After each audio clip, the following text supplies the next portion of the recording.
د 2024 کال د جنورۍ 3 نیټه د شپې شاوخوا 2 بجې د فلوریډا په یوه داسې خونه کې چې درنې پردې پرې راښکل شوې وې او یوازې د کمپیوټرونو او سکرینونو رڼا تیاره فضا روښانه کړې وه، د نړۍ تر ټولو ځواکمن شخص ناست و، د امریکا ولسمشر ډونالډ ټرمپ. هغه پولۍ یا پاپړ نه خوړل او نه یې فلم لیده او دا کومه تلویزیوني خپرونه هم نه وه. هغه په ژوندۍ بڼه خپل پوځ لیده چې زرګونه کیلومتره لرې پر یوه کور برید کاوه. دا کور د وینزویلا په پلازمینه کاراکاس کې و. په همدې کور کې د وینزویلا ولسمشر نیکولاس مادورو په ژور خوب ویده و. هغه نه پوهېده چې یوازې څو دقیقې وروسته به وتښتول شي. د څو شېبو وړاندې امریکایي چورلکې چې یوازې 100 فوټه د سمندر له سطحې پورته الوتي د وینزویلا خاورې ته داخلې شوې. دومره ټیټې الوتې چې د رادار له نظره هم پټې پاتې شوې. هممهاله د سایبري برید له لارې د کاراکاس برېښنا پرې شوه او ښار په بشپړه تیاره کې ډوب شو. وروسته د ډیلتا فورس ځانګړي ځواکونه د رسۍ په وسیله له چورلکو مستقیما مادورو د کور پر چت ښکته شول. له شور پرته د کړکۍ له خوا خونې ته ننوتل، هغه خونه چې مادورو پکې ویده و. مادورو ناڅاپه راویښ شو. هغه هڅه وکړه چې خپلې فولادي خوندي خونې ته ودرېږي. پوځیانو پسې منډه کړه. هغه تر دروازې ورسېد خو ونه توانېد چې بنده یې کړي. سرتېرو مخکې له دې چې دروازه بنده شي ونیوه. یوازې په 5 دقیقو کې د وینزویلا ولسمشر د امریکایي ځواکونو لخوا ونیول شو. وروسته ټرمپ له فاکس نیوز سره په مرکه کې وویل دا داسې و لکه تلویزیون مې چې کاته. ما دا په رښتیا داسې کتل لکه یو تلویزیوني خپرونه. You would have seen what happened. I mean, I watched it literally like I was watching a television show. خو دا خپرونه نه وه. دا د معاصر تاریخ تر ټولو حیرانونکی پوځي عملیات و چې پکې امریکا د یو خپلواک هېواد منتخب ولسمشر د هغه له کور څخه وتښتاوه.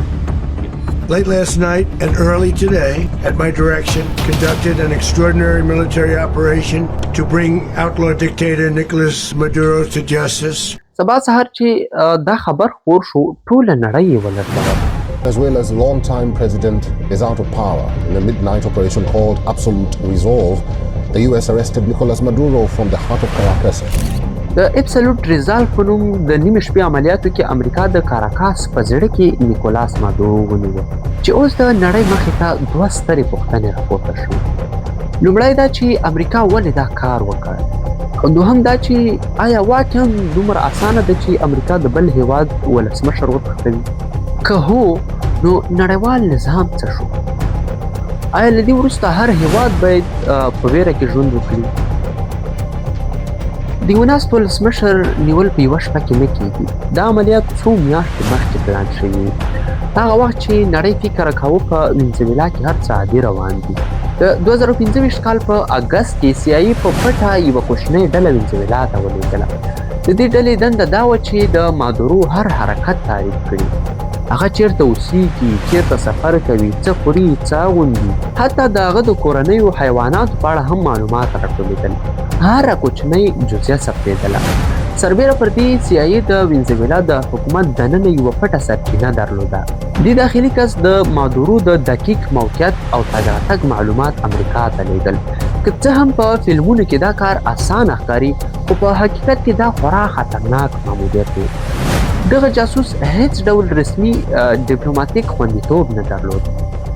که نیول شوی وای، امریکا رسما هیڅ مرسته نشو ورسره کولی.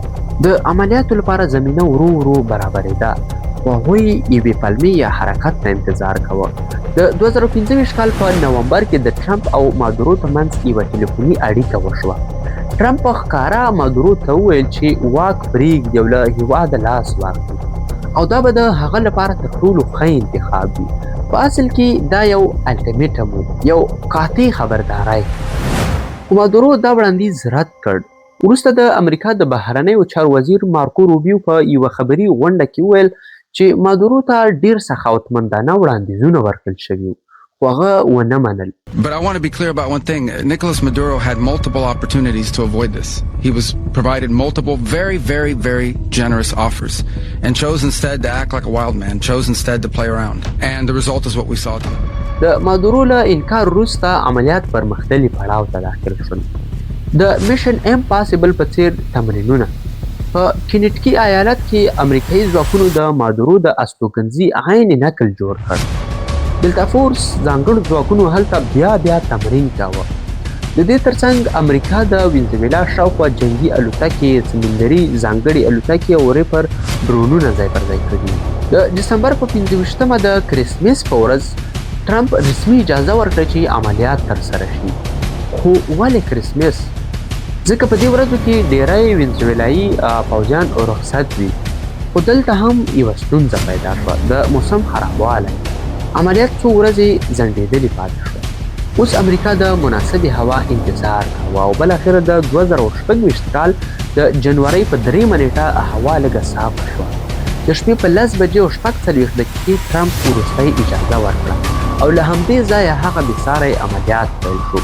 کله چې ټرمپ وروستۍ اجازه ورکړه، سمدستي عملیات پیل شول. له 20 بېلابېلو پوځي اډو څخه تر 150 ډېرې امریکایي الوتکې پورته شوې او دا یو عادي ماموریت نه و. دا یو پراخ، همغږی او له مخکې پلان شوی نظامي حرکت و. لومړی ګام سایبري برید و. د کاراکاس برېښنا پرې شوه. ښار په بشپړه تیاره کې ډوب شو. خلک نه پوهېدل چې څه روان دي. وروسته هوایي بریدونه وشول. د کاراکاس شاوخوا رادارونه او هوایي دفاعي سیستمونه له منځه یوړل شول تر څو چورلکې وکولی شي بې له خنډه داخل شي. د دې بریدونو په ترڅ کې شاوخوا 40 کسان ووژل شول. په همدې وخت کې امریکایي چورلکې چې یوازې 100 فوټه د سمندر له سطحې پورته الوتي د کاراکاس پر لور روانې. د شپې په 2 بجې او 1 دقیقه چورلکې د مادورو ماڼۍ ته ورسېدې. ساتونکو پر چورلکو ډزې وکړې چې یوه چورلکه ولګېده خو الوت ته یې دوام ورکړ. هممهاله دلتا فورس ځواکونه ودانۍ ته ننوتل.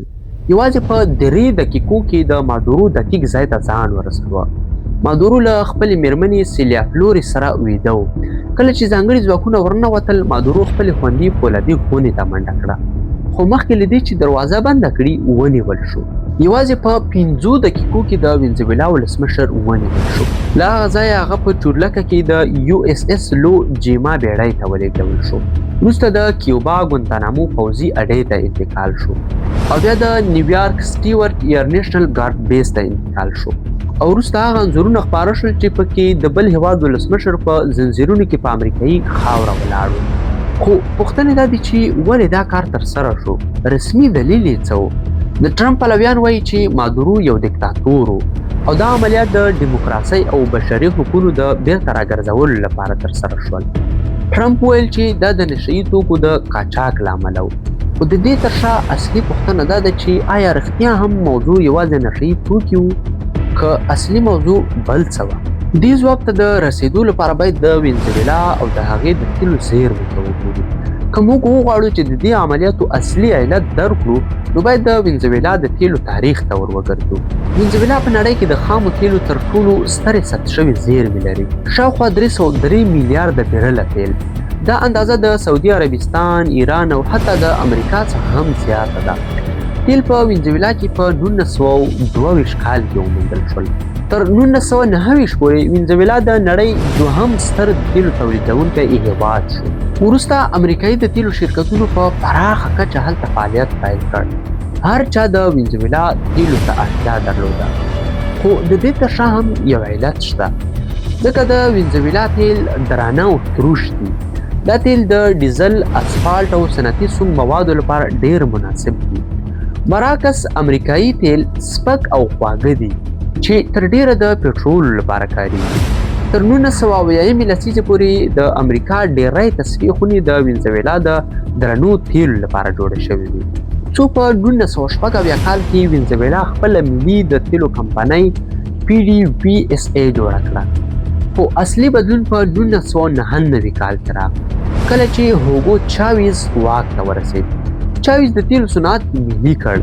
په 2001 کال کې د اورګانیک هایدروکاربنز لا قانون تصویب کړ چې له مخکې د هېواد ټولې د تیلو او ګازو زیرمې د دولت ملکیت وګرځېدي. دې دا معنی لرله چې امریکایي شرکتونه باید وینزویلا پرېږدي. Arreglémonos nosotros mismos, colombianos, venezolanos, ecuatorianos, sentados en paz y como hermanos que lo somos. چې له همدې ځایه د امریکا او وینزویلا اړیکې خرابې شوې. په 2002 کال کې امریکا هڅه وکړه چې په وینزویلا کې کوټتا رامنځته کړي خو ناکامه شوه. په 2015 کال کې امریکا په وینزویلا بندیزونه ولګول چې تر نن ورځې پورې دوام لري. په 2014 کال کې هوګو چاویز ومړ او نیکولاس مادورو واک ته ورسېد. په 2019 کال کې ټرمپ د لومړۍ دورې پر مهال وینزویلا د ملي تیلو شرکت صادرات وځپل شول. امریکا پر نورو هیوادونو فشار واچاوه چې د وینزویلا تیل ونه پیري. تر ننه وینزویلا په ورځ کې شاوخوا 1 میلیون بیرله تیل تولیدوي چې دا د نړۍ یوازې 0.8% تولید دی. خو لا هم د 303 میلیارده بیرلو زیرمې شته، یعنی د نړۍ د تیلو شاوخوا 5مه برخه. د عملیاتو په سبا ورځ ټرمپ وویل دا د امریکا په تاریخ کې تر ټولو لویه غلا وه. هغوی زموږ تیل واخیستل. Nobody has ever stolen our property like they have. They took our oil away from us. خو پوښتنه دا ده چې د وینزویلا تیل څنګه د امریکا شول؟ که یو هیواد پرېکړه وکړي چې خپلې طبیعي سرچینې ملي کړي، دا څنګه غلا بلل کېږي؟ ټرمپ اعلان وکړ چې امریکایي شرکتونه به وینزویلا ته لاړ شي، میلیاردونه ډالر پانګونه به وکړي او د تیلو زیربناوې به بیرته جوړې کړي. And the oil companies are going to go in and rebuild their system. They're going to spend billions of dollars. خو ډیرو منتقدینو وویل چې دا ټول عملیات د تیلو لپاره وو، نه د ډیموکراسۍ لپاره او نه د بشري حقونو لپاره. او چین شاوخوا د وینزویلا 88% تیل اخلي. امریکا نه غوښتل چې دغه سترې زیرمې د چین تر اغېزې لاندې پاتې شي. نو آیا دا عملیات د نړیوالې سیالۍ برخه وه؟ آیا دا د انرژۍ د کنټرول جګړه وه؟ همدا هغه ځای دی چې د نشه یي توکو رسمي دلیل تر پوښتنې لاندې راولي. د امریکا رسمي دلیل دا و چې مادورو او د هغې میرمن سیلیا فلوریس د نشه یي توکو د قاچاق په قضیو تورن دي. د نیویارک جنوبي ولسوالۍ محکمې هغوی باندې تور پورې کړ چې له 1999 کال راهیسې د نړیوالو نشه یي شبکو ملاتړ کړی. امریکا ته د کوکاینو لیږد لپاره اسانتیاوې برابرې کړي او حتی د وسلو په معاملو کې ښکېلو. په کاغذ باندې دا ډېر جدي تورونه ښکاري، خو کله چې شمیرې وکتل شي بحث پیچلی کېږي. د متخصصینو په وینا وینزویلا د نشه یي توکو لوی تولیدونکی هېواد نه دی. دا تر ډیره د کوکاین د تیرودو یوه لاره بلل کېږي او تر ټولو مهمه خبره دا ده چې هغه کوکاین چې د وینزویلا له لارې تیریږي ډیره برخه یې اروپا ته ځي، نه امریکا ته. د راپورونو له مخکې د امریکا د کوکاینو ډیره برخه د کولمبیا، ګواتیمالا او مکسیکو له لارې د آرام سمندر له مسیر څخه داخلیږي. وینزویلا اصلا د آرام سمندر ساحل نه لري. که رښتیا هم د نشه یي توکو مخنیوی هدف وای، نو ولې یوازې وینزویلا هدف وګرځول شو؟ سربیره پر دې په امریکا کې د نشه یي توکو د مړینو لوی عامل فینټانایل دی. هر کال زرګونه امریکایان د دې له امله مري. خو فینټانایل له وینزویلا نه راځي، دا زیاتره په مکسیکو کې د چینایي کیمیاوي موادو څخه جوړیږي. نو بیا پوښتنه پاتې کېږي چې ولې وینزویلا؟ او آیا دا عملیات قانوني وو؟ لنډ ځواب یې دی نه. د امریکا د اساسي قانون له مخې د هرې جګړې لپاره د کانګرس اجازه اړینه ده.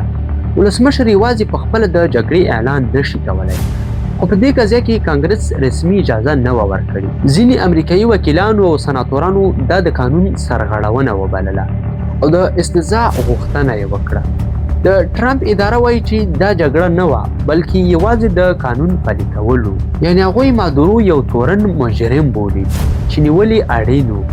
خو پوښتنه دا ده چې که یوازې د قانون پلي کولو، نو ولې یو 150 پوځي الوتکې وکارول شوې؟ ولې هوایي بریدونه وشول؟ ولې 40 کسان ووژل شول؟ ولې د ښار برېښنا پرې شوه؟ آیا دا یوه عادي نیونه وه؟ د ملګرو ملتونو د منشور د 2مې مادې 4 بند وایي هیڅ هیواد نشي کولی د بل خپلواک هیواد پر ضد پوځي ځواک وکاروي. دا د نړیوال نظم بنسټیز اصل دی، د هیوادونو حاکمیت ته درناوی. د ملګرو ملتونو عمومي منشي انتونیو ګوتریش دا عمل د منشور ښکاره سرغړونه وبلله. برازیل، چیلي، کولمبیا، مکسیکو، هسپانیا او یوراګوای په ګډه اعلامیه کې وویل چې دا یو خطرناک مثال جوړوي. چین، روسیې، ناروې او نور هیوادونو هم دا عمل وغنده. خو ستونزه دا ده چې امریکا د امنیت شورا دایمي غړې ده او د ویټو حق لري، یعنی که پر امریکا بندیزونه ولګول شي امریکا یې رد کولی شي. همدلته د نړیوال عدالت پوښتنه راپورته کېږي که یو ځواکمن هیواد دا کار وکړي او هیڅ حساب ورنه کړل شي نو نور ځواکمن هیوادونه به څه وکړي. که امریکا کولی شي نو چین به هم وغواړي، روسیه به هم ورته هڅه وکړي. په دې ډول نړیوال نظام کمزوری کیږي او نړۍ د بېثباتۍ پر لور ځي. که قوانین یوازې د کمزورو لپاره وي او ځواکمن هر څه کولی شي نو دا به نړۍ کوم لور ته یوسي. او دا بحث جلا دی چې مادورو ښه مشر و که بد. دا هم جلا موضوع ده چې په وینزویلا کې بشري وضعیت څنګه و. خو اصلي پوښتنه دا ده آیا د یو خپلواک هیواد ولسمشر پرته له نړیوالې محکمې او قانوني پروسې د شپې له خپل کور څخه تښتول کېدل عدالت بلل کېدای شي؟ او یو دوه پوښتنې چې باید تاسې جواب کړئ. که دا کار د منابعو د کنټرول لپاره وي نو آیا دا د نوې زمانې استعمار نه دی؟ او که نړۍ دا ومني نو سبا څوک خوندي کوي؟ نو ملګرو دا و زموږ نننۍ ویډیو. که ویډیو مو خوښه شوې وي ویډیو درسره لایک کړئ، کمنټ وکړئ او د نورو داسې ویډیوګانو لپاره زموږ د فکر یوټیوب چینل درسره سبسکرایب کړئ. له توجه څخه مو نړۍ مننه. والسلام.